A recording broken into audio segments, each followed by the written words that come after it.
Right, after 5 months, it's finally time to start filming again on this one.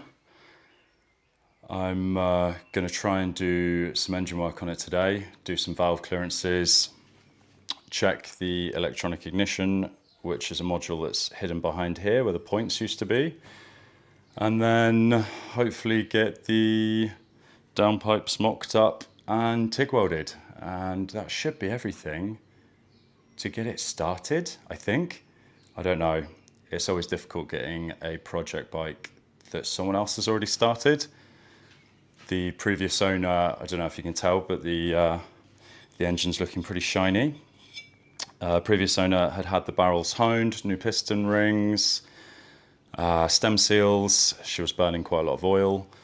The barrels have been painted. The head seems to have been vapor blasted. So mechanically, it should be pretty okay. I just want to check valve clearances. He advised that that hadn't been done. So we'll go do that first. We'll go check there's oil in it, because it was, like I say, I think 6 months ago I bought this and I can't remember. So we'll check there's oil in it, and then I want to hear it. I've never had a parallel twin. I've never had a Yamaha either. So I want to hear it run. So we'll make up a nice downpipe for it. We've got these aftermarket, I don't know what you call these, trumpet, something like that. I've kind of roughly put them on the bike for now just to see how it looks. I think it'll look pretty cool, but I'm going to level up the bike first, get those level, and then make the downpipes. So I think we'll start with the valve clearances.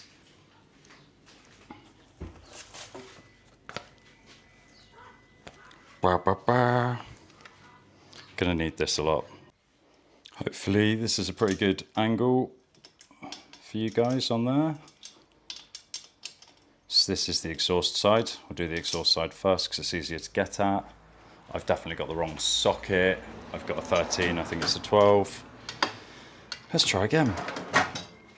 So, do the exhaust side first, just so I can see what tools I need to get in at it.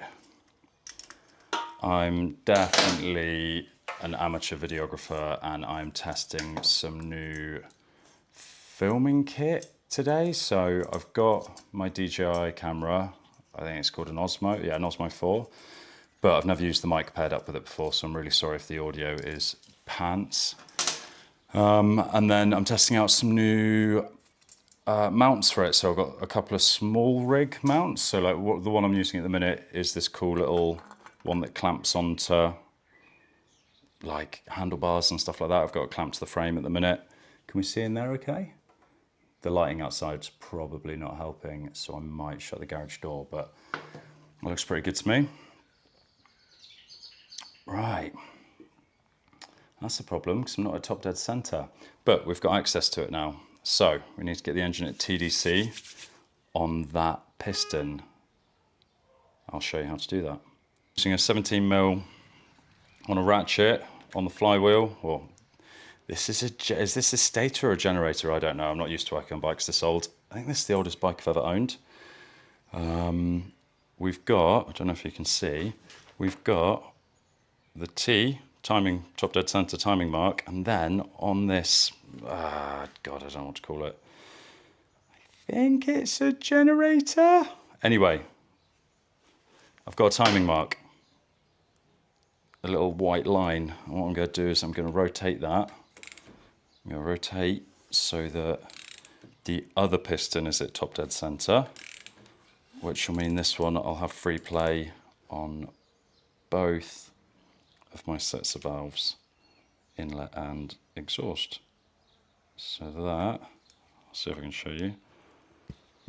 That there, we're on our timing mark for TDC, and now looking down into the bore, or looking down through the spark plug hole, I can see, and I've got free play. Don't know if you can hear that. You can't see it, but you might be able to hear that. I can now set my valve clearance. That should be 0.15 of a mil, so I'll find the right feeler gauge and we'll adjust that.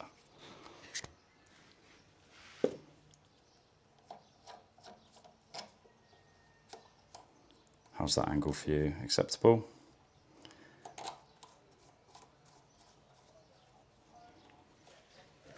So I've already cracked this one off while I was checking what size spanner I needed.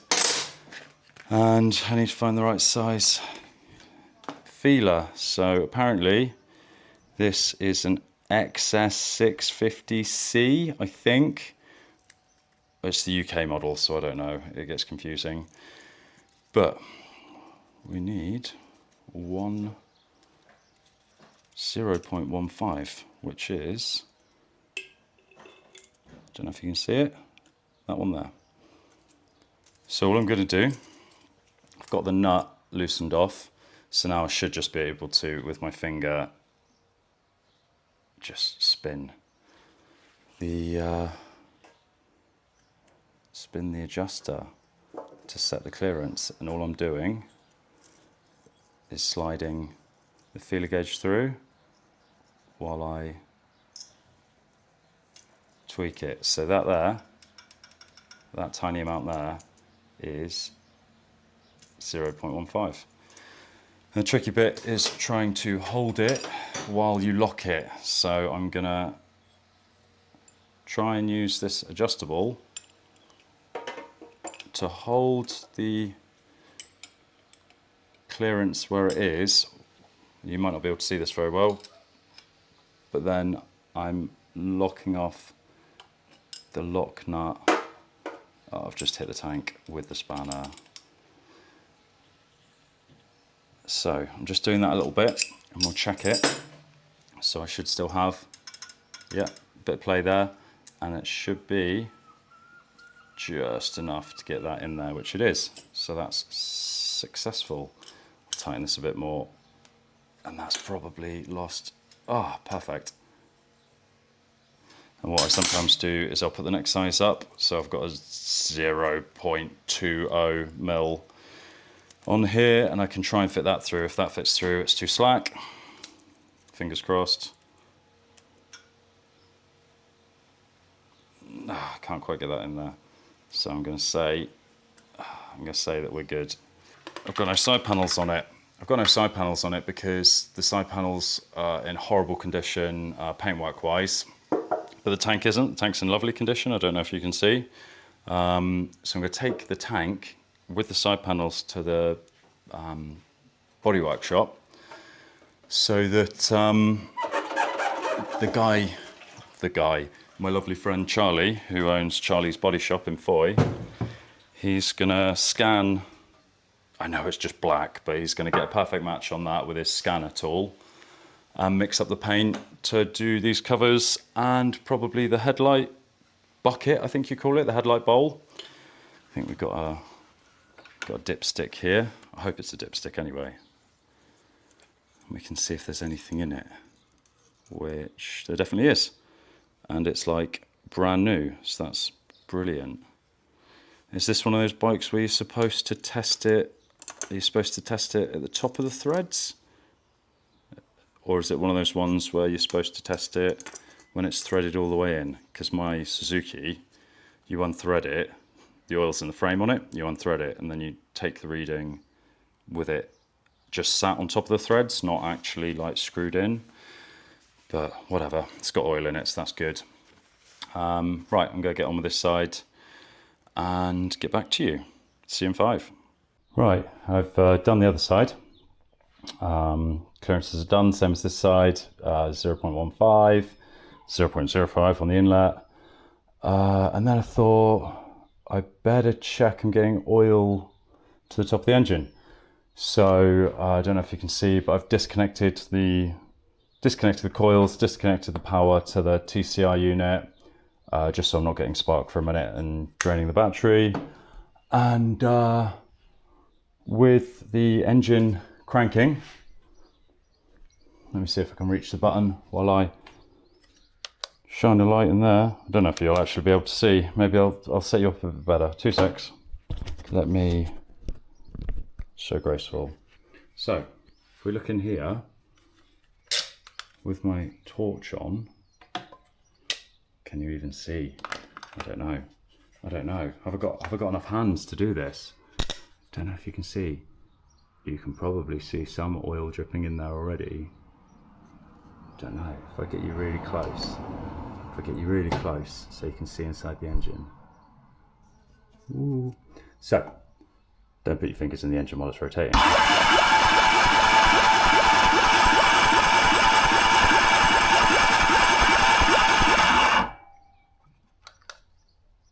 You might be able to see we have oil. So that's good. That's one less thing to worry about. Now, would it be a really bad idea if I put the tank back on, put my silly little stubs on that I've started fabricating, and tried to start it, just so we can see that it fires up, and that might give me some motivation to make the exhaust? I think we should do that. So I'll reconnect the coils like so. This is a silly little splitter I made from live off the ignition. So that's the coils and the TCI plugs back in. And then all I've got so far are these stubs that I made. I'll show you me welding this up. And then a good friend of mine who owns Mid Cornwall Coatings cerakoted these for me. These are off of the old twin wall exhausts. I cut them off because I think they match the engine really nicely. I think they look really good. So we'll get these slapped back on. I'll put the tank back on, spark plug in, and we'll see what happens. If it does start, it's going to be loud, and my neighbours will hate me more than they already do. So that's good, isn't it?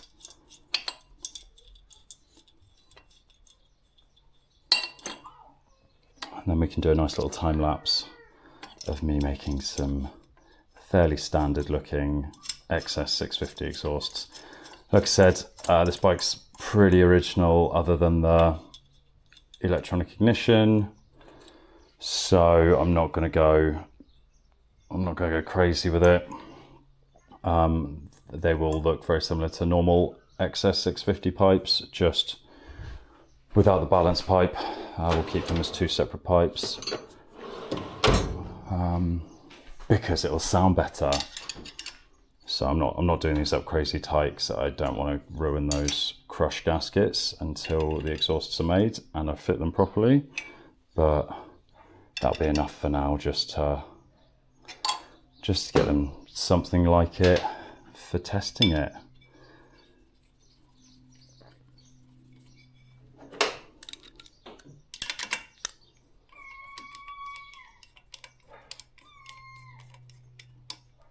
This will be the 5th or 6th, I think it's the 6th motorbike I've kind of restored or saved or whatever you want to call it.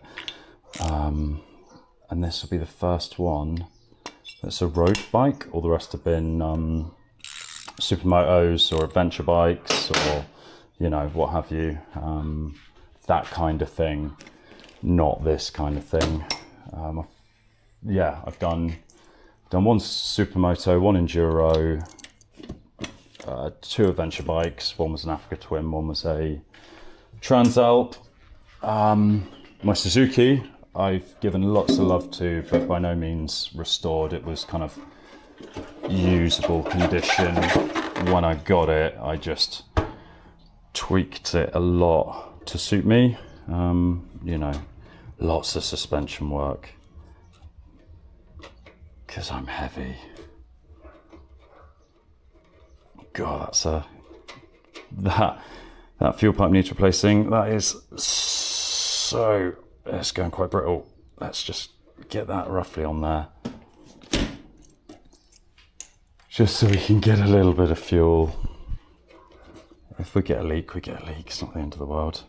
I'll just do the other side. Don't know if it's going to need choke today. It's quite a warm day. Never started this bike, so we'll see. Might need it, might not. God, finger strength is not there today. Let's get some pliers. These should do.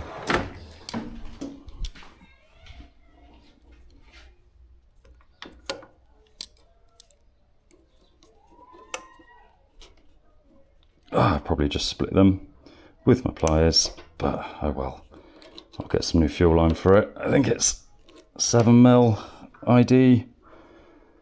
Right, that'll do. Dare I turn it on? Which way's on? Looks like to me off, on, reserve. We can check the float bowl in a sec. Float bowl? Yeah, we'll check the float bowl, see if we're getting any fuel through. Because I don't know, there's next to... There's a little bit of fuel in there. Should be able to... Well... Oh! Yeah, I heard it going in. Looks like this is my choke.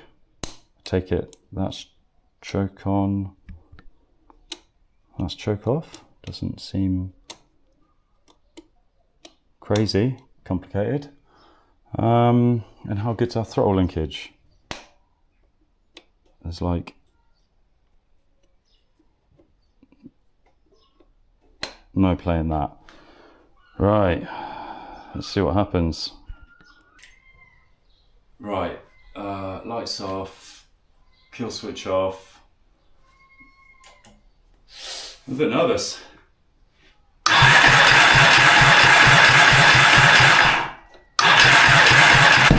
Whoa!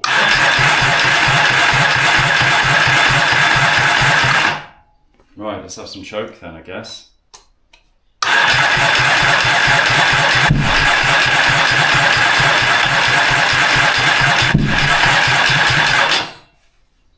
Something. I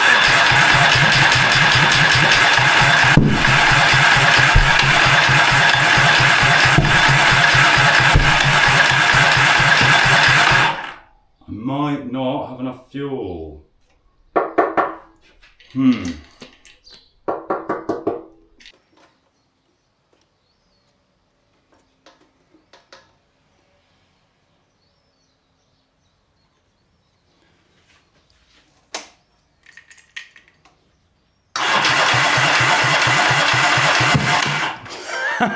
Getting a nice flame out that exhaust though.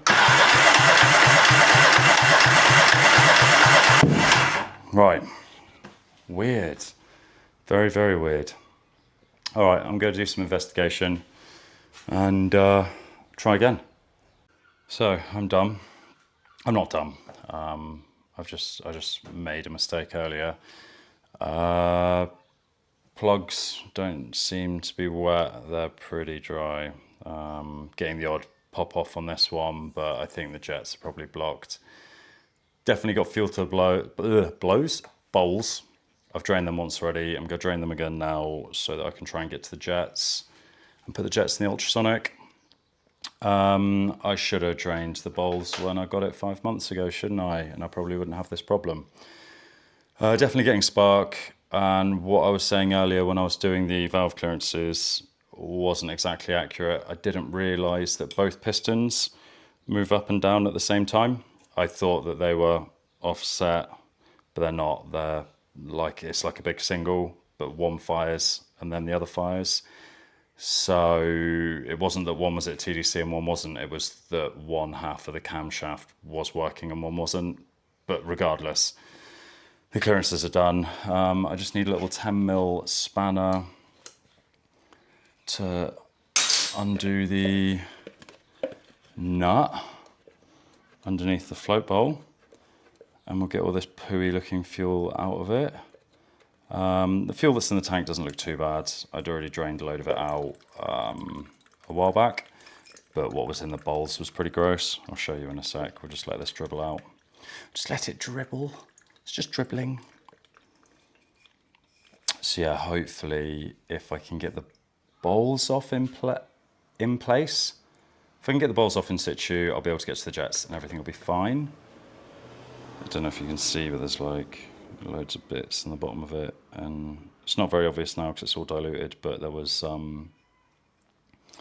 like, it like separated.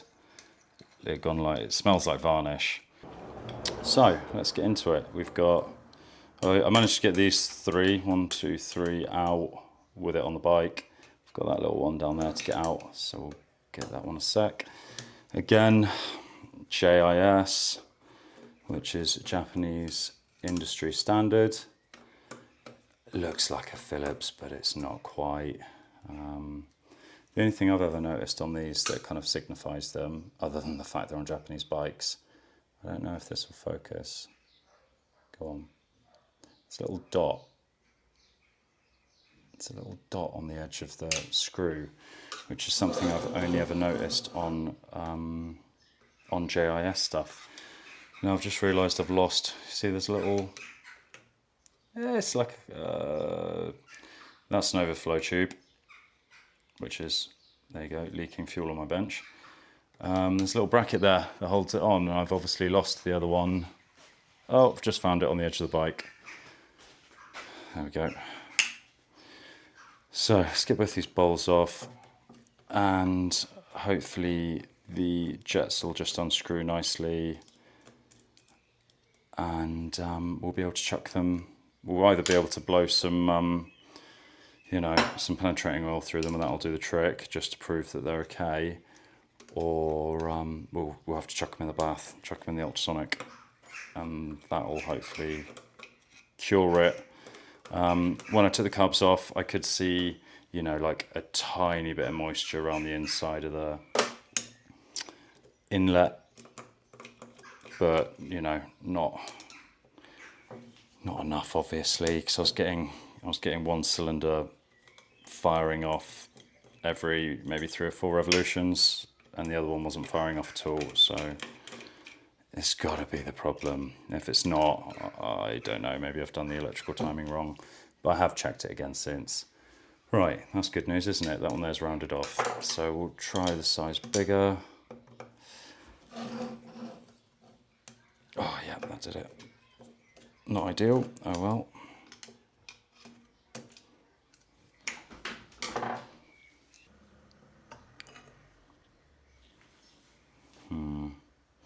You can see, I don't know if you can see, there's like a tide line on the edge of those, and the inside of that looks pretty bloody gross. So that's great, isn't it? Now, am I being stupid?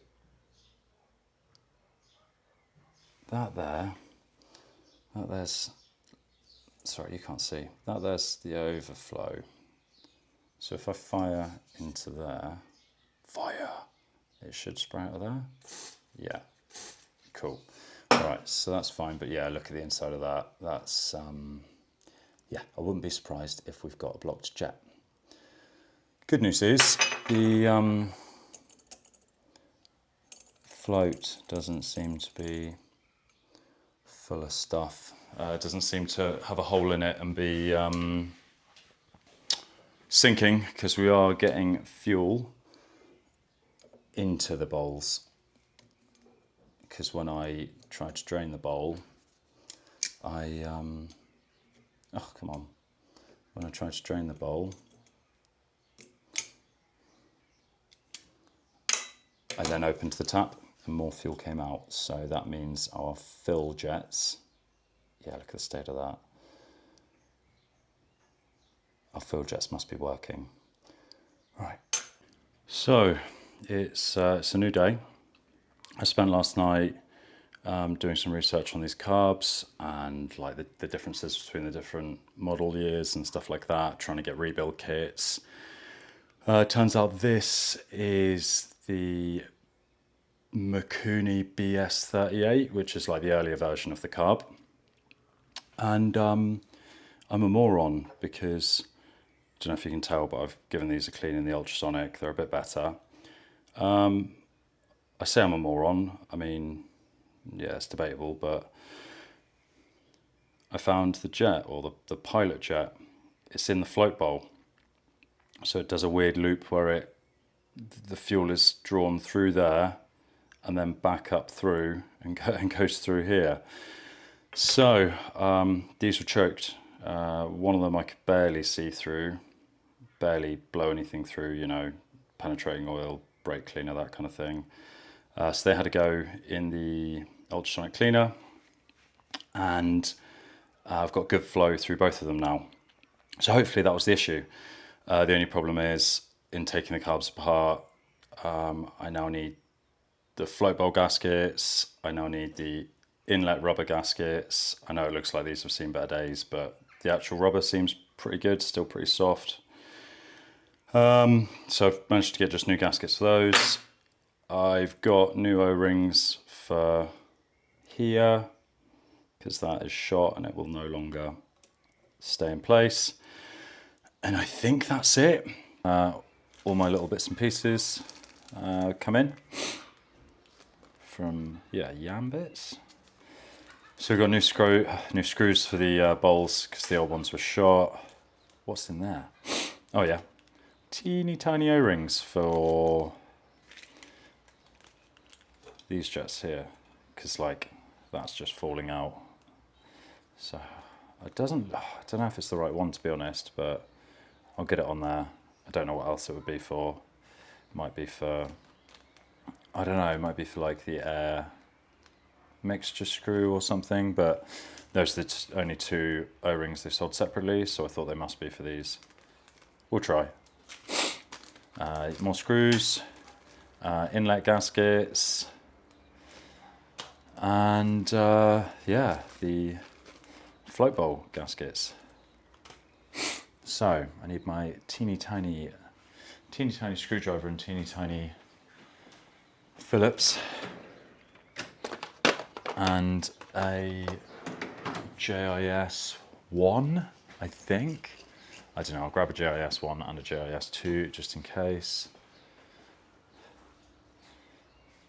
I think, looking at these, yeah, 2. Is this a 2? It is.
Oh, I can smell fuel now.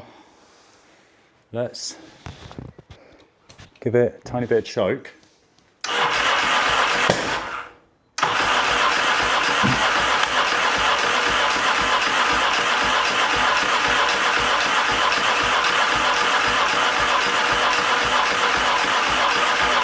No choke.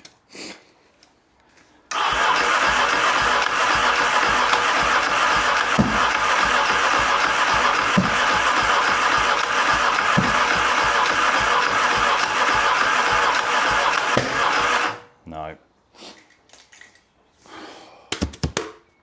think my electrical timing's off. In case you hadn't already figured it out, the electrical timing was definitely off. Thanks for watching half an hour of me failing to get a motorbike started.